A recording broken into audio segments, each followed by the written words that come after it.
How many times have you read an article on the internet in the mainstream media, be it about gun control, NSA spying, the attack on Syria, drones, any issue you choose, in which the article sides firmly with the establishment, only to go down, to scroll down, read the comments, which completely eviscerate the premise of the entire article and any factual basis that it's supposedly founded on?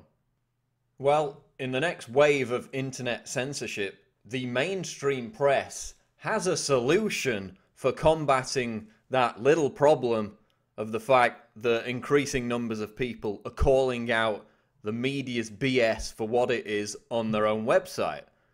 Many mainstream news websites are moving towards scaling back or completely banning comments on articles. Here's boingboing.net, which is a fairly big technology and culture website. Roundup, introducing Boing Boing's new BBS forums.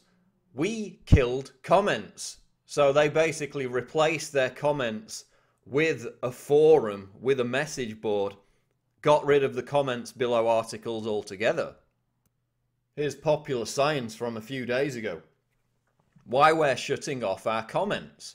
Starting today, popularscience.com will no longer accept comments on new articles. Here's why, and we'll get more into that one in a second. Here's a New York Times article about comments on news articles. Comments on comments, and it basically announces that the New York Times is going to be scaling back its comments and not having them on certain articles altogether. Not every article allows comments. What's the thinking behind which ones that do? So they're preventing comments appearing on certain articles in the New York Times.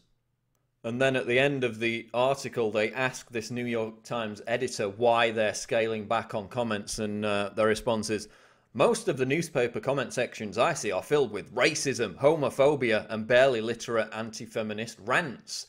I don't see how you can claim to respect your readers and allow their well-considered thoughts to live side by side with comments from people who write countless posts every day to satisfy a perverse craving for causing conflict among humans. So the New York Times is scaling back their comments because they basically say that everybody's racist or hates gay people or is anti-woman. So I'll tell you why they're doing this in a second, but there's an excellent article that's published by the Daily Tech, an editorial, PopSci Kills Comments, blames global warming evolution. And they delve into the explanation, the justification given by Popular Science for banning comments on their websites. And it basically comes down to the fact that Popular Science doesn't want the comments on their articles to undermine the preaching of a, quote, scientific doctrine, and that, quote, comments are bad for science. Now, this is particularly timely given today's UN IPCC propaganda about global warming. They've said basically that they're 95% sure that humans are behind global warming, but they refuse to even address in their own report the fact that there has been no measurable global warming since 1998. So when that's published on the internet, people are obviously going to go in the comments on any science news website and they're going to ask that question. But not on Popular Science, because they've banned the comments.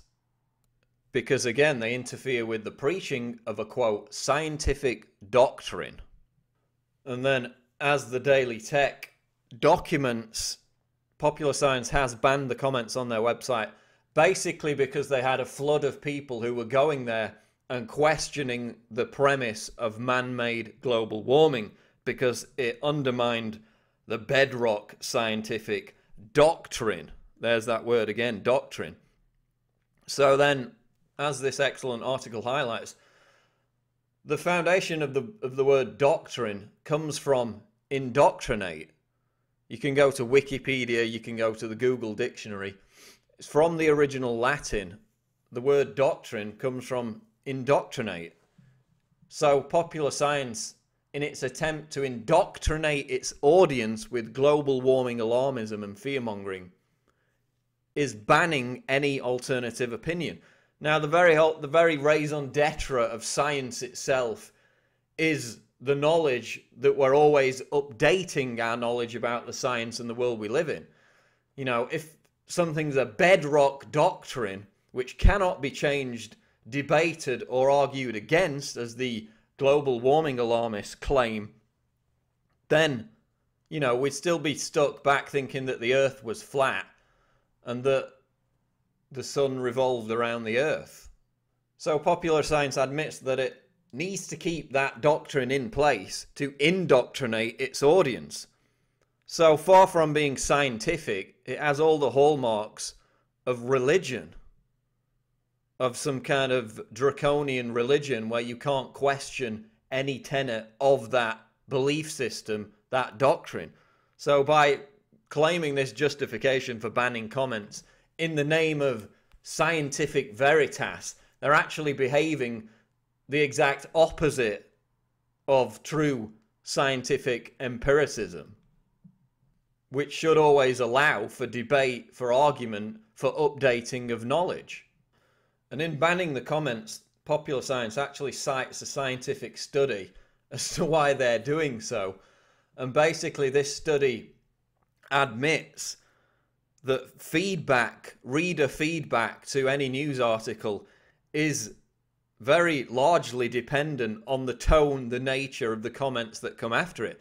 So that they admit that the comments are having an influence on reader perception, and they want to seize control of that. They don't want people reading an article and then getting an alternative opinion on it. They want people to believe whatever they're putting out unquestionably, because it's part of their doctrine. It's part of their indoctrination of the public. So why are they doing this? Well, it's obviously part of a new wave of censorship. They've already tried, as we covered in a previous video, numerous governments across the world, major corporations, hiring, paying people to leave pro-establishment, pro-state comments in news articles to try and sway public opinion. It's largely ineffective because consensus is just so dominant and powerful that they can't hire enough shills to divert the truth of the matter. But when China did it, and they've got thousands and thousands of these paid trolls leaving pro-Communist Party comments on news articles, when they launched the project back in 2005, they admitted that public opinion in terms of social media and comments on news articles is, quote, an important battlefield of ideology. And it just talked about the Popular Science cited study, which concluded that comments in news articles do indeed sway perception of any particular subject. So they've tried it with hiring the trolls to go into news comment sections and sway public debate. It's largely not working. So now they're just going to ban the comments altogether. Because public feedback, public outrage towards the mainstream media has resulted, as this latest Gallup poll shows, trust in television news is at 23%. 77% of the American people do not trust television news media. Same again for newspapers. So we've got this record low trust, depending on what poll you look at. It's hovering at around the record lows. Record low trust in mainstream media, largely because people are finally being provided with alternatives via the internet. Alternative media being prime amongst them. And they're going into the comment sections of news articles and finding out that in a lot of cases, the propaganda that's in the actual article itself, whether it be in Washington Post, New York Times, Time Magazine, is complete bunkum. And public opinion is being swayed by these comment sections, which is why we're seeing a move to get rid of them altogether. So there you have it. Popular Science is shutting off its comments. So are other websites like boingboing.net. The New York Times is restricting comments, not having them at all on certain articles. This is just the first wave. And they're cutting off their own nose to spite their face, because comments on news articles, I know this for a fact, generate a huge amount of website traffic. which also, of course, entices advertisers. So they're losing website traffic, they're losing money, but they're still prepared to do that to shut off debate, because as Popular Science said, it's all about retaining the ability to indoctrinate via holding a rigid doctrine, to indoctrinate their readers. That's what they're afraid of. Trust in mainstream media is collapsing so rapidly that their ability to shape, to define reality is being eroded not only by the alternative media, by alternative sources of media, but by the comment sections in their own website, because people just aren't standing for the BS anymore. And then you've got scientific studies which prove that those comments actually do heavily sway public opinion. So that's why news websites, mainstream news websites, are beginning to shut down their own comment sections. It's the new wave of internet censorship that is set to build over the coming months and years. This is Paul Joseph Watson reporting for Infowars.com.